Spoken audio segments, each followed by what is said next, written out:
మరికొద్ది గంటల్లో కుంభరాశి వారికి ఒక అసహ్యమైన విషయం తెలియబోతుంది. ఒక స్త్రీ చేసిన ఒక చెడు ప్రచారం, వ్యర్థ ప్రచారం ఇది. ఇన్నాళ్ళు మీ కుటుంబ సభ్యులు ఈ విషయాన్ని మీ దగ్గర దాచారు. ఆ యొక్క అసహ్యమైన విషయాన్ని మీరు మరికొద్ది గంటల్లో వినబోతున్నారు. ముందుగా ఆ విషయం తెలుసుకున్న వెంటనే మీకు కోపావేశాలు ఎక్కువ అవుతాయి. కుటుంబం మీద విరుచుకుపడతారు. జాగ్రత్త. కావాలని కాకపోయినా విషయం అటువంటిది. ఆ విషయం మీకు చెప్పలేదు అనే కోపం తప్ప వారి మీద మీకు ఎటువంటి కోపము ఉండదు. కానీ వారి వైపు నుంచి కూడా మీరు ఆలోచించాలి.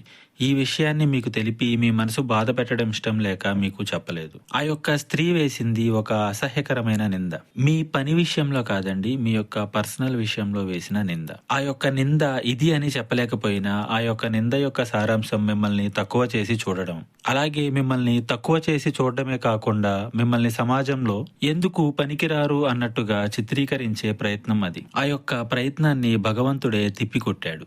అందుకే ఈ విషయం ఇప్పటి వరకు మీ వద్దకు చేరలేదు. ఆ యొక్క స్త్రీ ఎవరైనా కావచ్చు, మీ చుట్టూరా ఉన్నారని గుర్తుంచుకోండి. ఆ యొక్క స్త్రీ ఎవరో తెలిసినా కూడా మరలా వారి యొక్క మాయమాటల్లో మీరు పడవద్దు. ఇది భగవంతుడే ఇచ్చిన అవకాశంగా వినియోగించుకోవడానికి ప్రయత్నం చేయండి. మీకు ఎటువంటి జ్యోతిష్య సమస్యలున్నా ఈ నెంబర్కు కాల్ చేయండి.